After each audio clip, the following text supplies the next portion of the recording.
So are there any cases from the recent times that concern Yes. repatriation to the... I don't know. A fighter died earlier this week from Pankisi.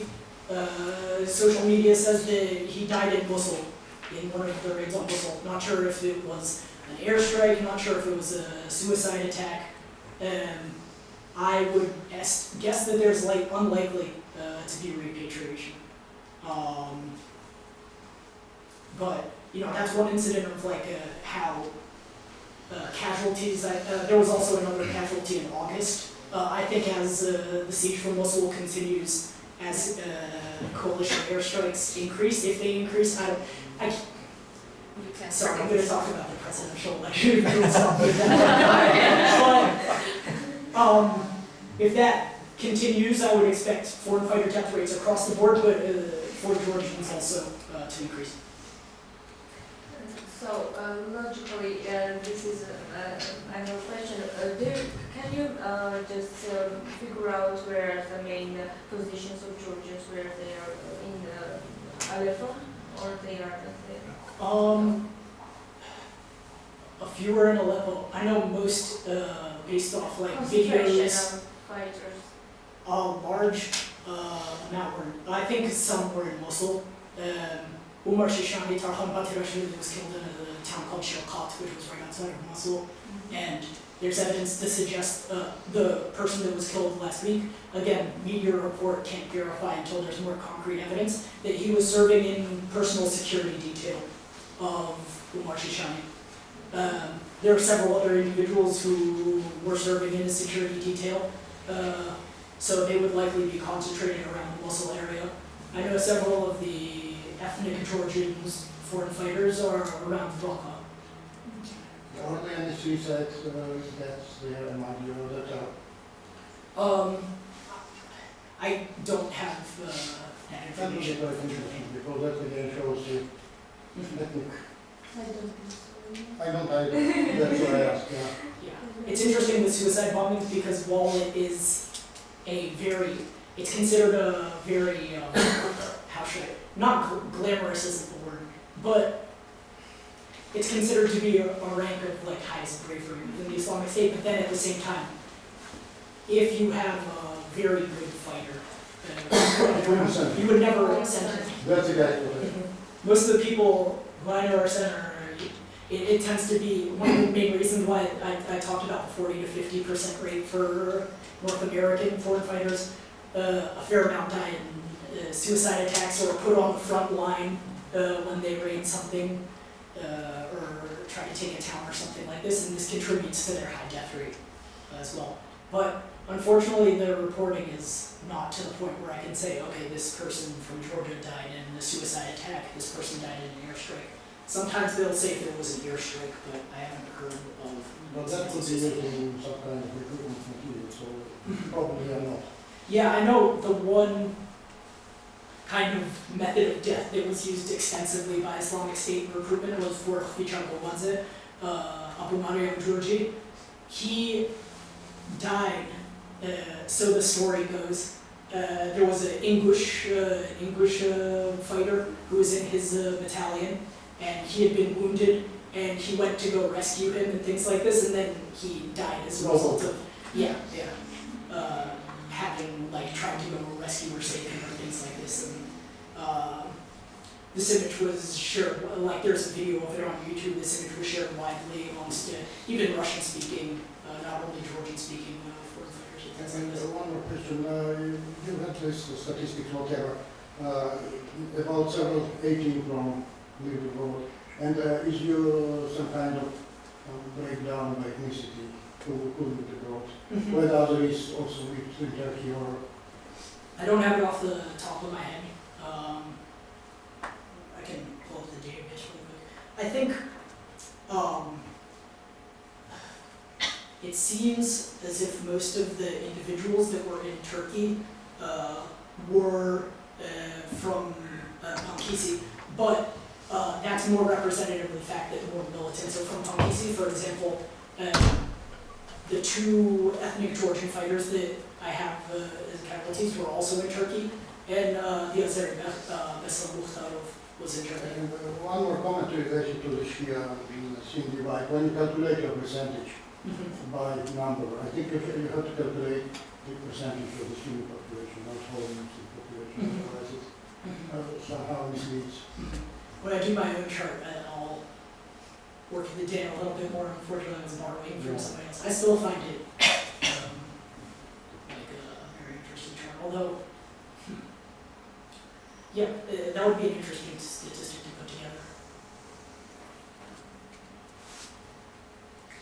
I mean, since this is work in progress, and part of that is about research and method of research, what would you say on a kind of meta level on, you know, how these issues can be examined, what you found is workable, feasible, and what other things and options may be that you're exploring yourself as pursuing the future of that? In terms of method, I think the interesting thing from this study, I don't know if it's been replicated elsewhere.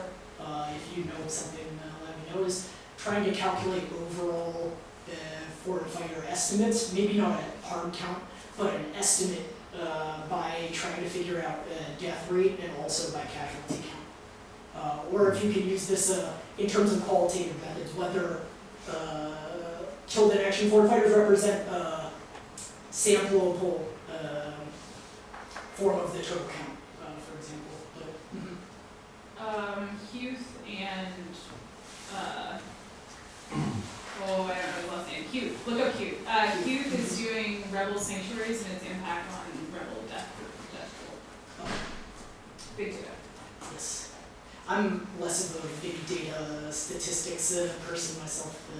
Obviously, CRRC is helping me out a little bit with that, but this is kind of my first foray into the methodological side of foreign fighter counts. Previously, I focused a lot more on small profiles, quick work, and also like qualitative analyses. Do you have any information about those the parties who left the region? Maybe either returning or going elsewhere? Yeah, there have been a few cases. There was one case where one militant actually gave an interview to someone from Foreign Policy magazine, someone from PC, who said, yeah, I was fighting there, I knew all these guys, but I went back, and then detailed his experiences as a fighter. And I know that there are returnees, I think, which will be an interesting challenge for Georgia in terms of its legal counterterrorism laws and things like that, because it's a big debate elsewhere. But additionally, I think it's hard to say exactly because many, especially those who are just living in Turkey, like for example, if we were living in Turkey for some period of time, I know there are some incidences where a Georgian or someone with Georgian citizenship or residence is living in Turkey and then goes to Syria, decides he doesn't like it anymore, but then just goes back to Turkey and not all the way back to Georgia, if this makes sense. And one more technical question. Do you have any information about the Georgie from Turkey who participated? The Georgians Turkey programs? I do not. So I have two more questions and one is easier. So the easy question is, do you see any differences in how Georgian media reports about this matter, about this issue, as compared to the Western media? You already mentioned the fact that Georgian media focuses only on Pankisi, and this does not really give you a full picture of the subject. Do you see any other differences in how these two parts of the world report on the subject?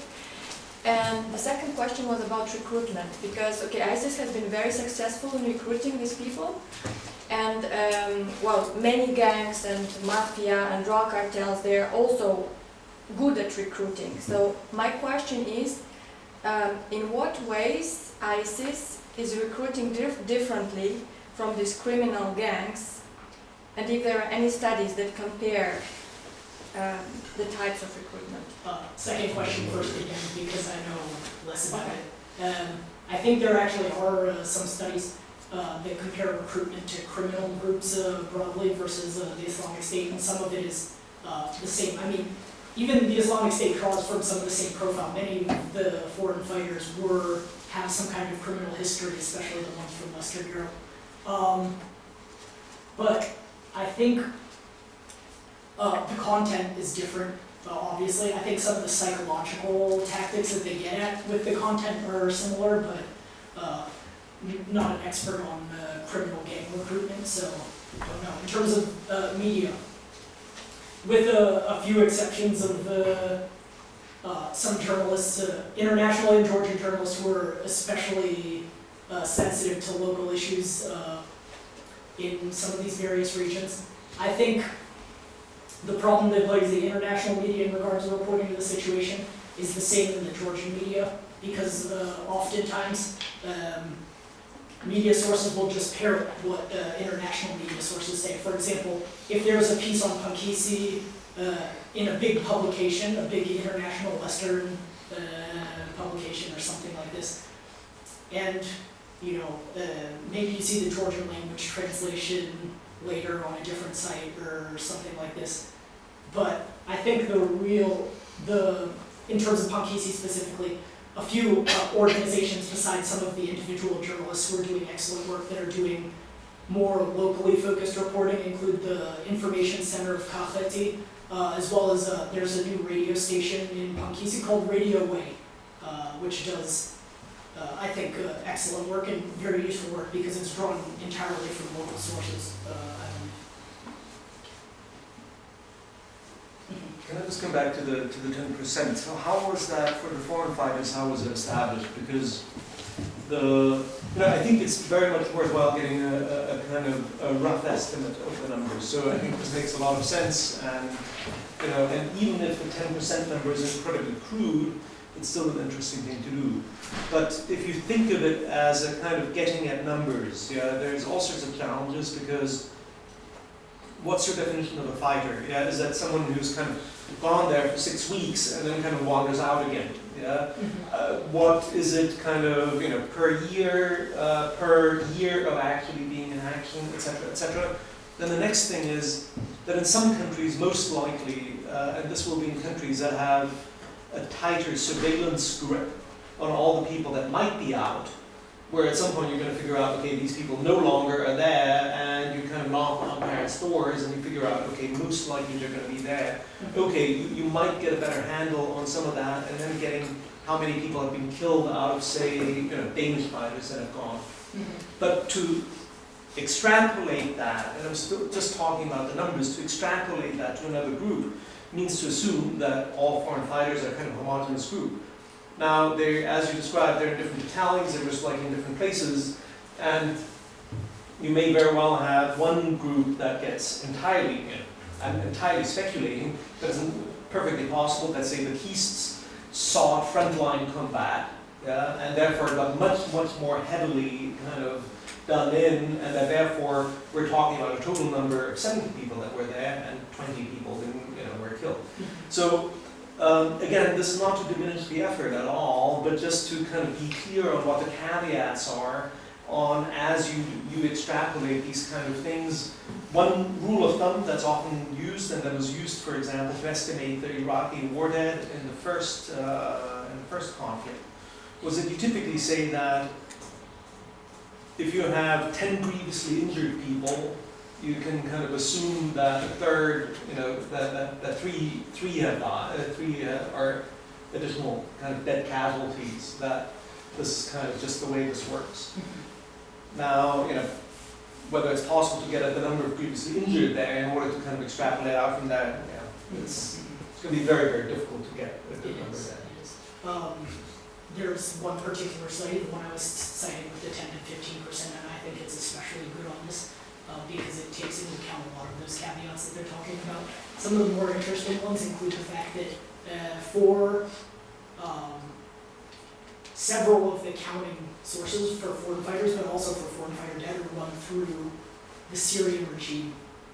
Like Assad says, we've killed this foreign fighter, and things like that, or like, oh, in this month, in this year alone, we've killed this many foreign fighters fighting for ISIS. And obviously, that statistic can be inflated dramatically. And then this region specifically, there's an interesting caveat where all fighters, not even all fighters from the Caucasus, all fighters from the Caucasus and those who look like they're from the Caucasus to local population are automatically Shishani. So when you get the estimates that are coming from the ground or by Arab sources, it says, okay, there are 10,000 Chechens in the Islamic State, which is obviously absurd.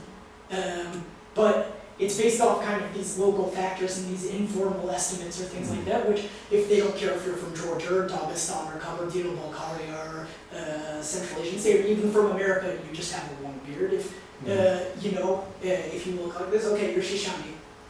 And that's how they're generating the data. So this study goes through this and tries to, taper out some of the less credible estimates and tries to reach an average based off estimates from independent NGOs that are working in Syria, as well as other kind of calculus. I think they aggregate the total official death counts of all the countries that have reported that there are foreign fighters in Syria. Obviously, I think even well after the Syrian conflict is over, the issue of counting how many people actually participated is one that methodologically we're never, I don't know if we'll even get close to a count that we can determine as a hard count. But in order to assess factors in the local environment that are causing people to go, it's better to have a rough estimate. Yeah. One more simple question, we know that when you have injuries, like head injuries, people get disabled. What happens to them? That's really interesting. It's a good point. I Are know. there any institutionalized, at least Islamic State there should be, but maybe not with other groups? Sometimes, this is also part of the recruitment. Islamic State actually had an independent recruiting campaign to get doctors to come to the Islamic State to restaff the hospitals that they took over from Assad and the Iraqi government and things like that because they wanted them to tend for fighters. I know some are injured and they are getting makeshift kind of battle treatment. There was an instance of one Georgian high-ranking individual from Georgia, from Ankisi originally, who was in a very bad battle injury with his arm, and they patched him up and he went back to Turkey, laid low for a little bit, recovered, and then returned to the battlefield. Yeah, typically lost legs is not the same probably. So there should be quite a number of ways, especially with bombardment. I'm trying not to be flippant here, but there's actually also one individual. He lived in Georgia for some time, although he's from Chechnya, and his name is Ahmed Chatayev, and he's referred to by the sources as Ahmad al-Naruki because he lost both an arm and a leg in the Chechen conflicts, and now he's a key recruiter for Syria. He's less involved, he doesn't go out into battle and carry a gun, but he's still very important to, I think he's based out of Turkey, and he's still very important to recruitment. So even without a leg, I think people find a way to participate some way or another. Sir, is there any information on, let's say, prisoners of war? I'm talking about, let's say, Iraq. Since the alliance is sort of supporting Iraq, is there any statistics about Caucasians or Russian-speaking prisoners?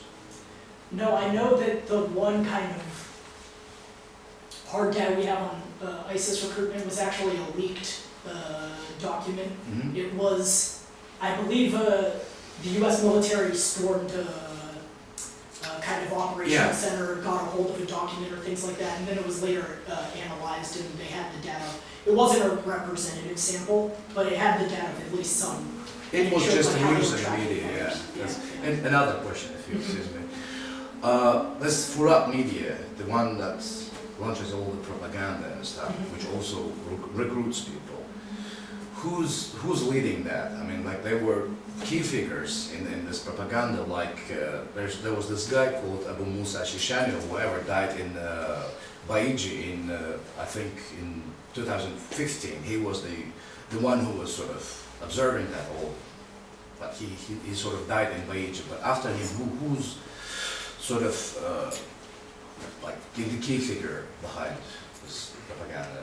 I don't know exactly because another individual that was tasked with running it also passed away, or he was killed recently. I know though that Al-Furat media is separated into individual kind of components by language. Like they release most often in the Russian language, but they're also releasing in English, in Arabic, in Georgian a couple times. So I think for each of the Yeah, that was what my question, like, especially the Russian-speaking part of that Furat media. It's like there's always someone responsible for that. There's a propagandist. I don't know if he's. I think this is more speculation than actual link. But there's a very prominent Russian-speaking jihadist from the North Caucasus named Abu Jihad. Oh yeah, that's Karachayevo, Cherkessia. And some sources believe that he's in charge of the Russian language branch of Al-Furat. That was good. Thank you. They must have some Georgian because somebody is translating all of this stuff into the Georgian language and making stuff like this. They must have a propagandist.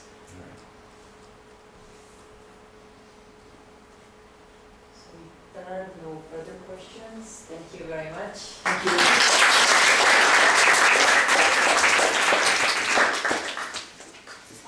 Next week we'll have most probably Stephen Jones's public talk. However, I'm not sure that I will be here, so we'll do this.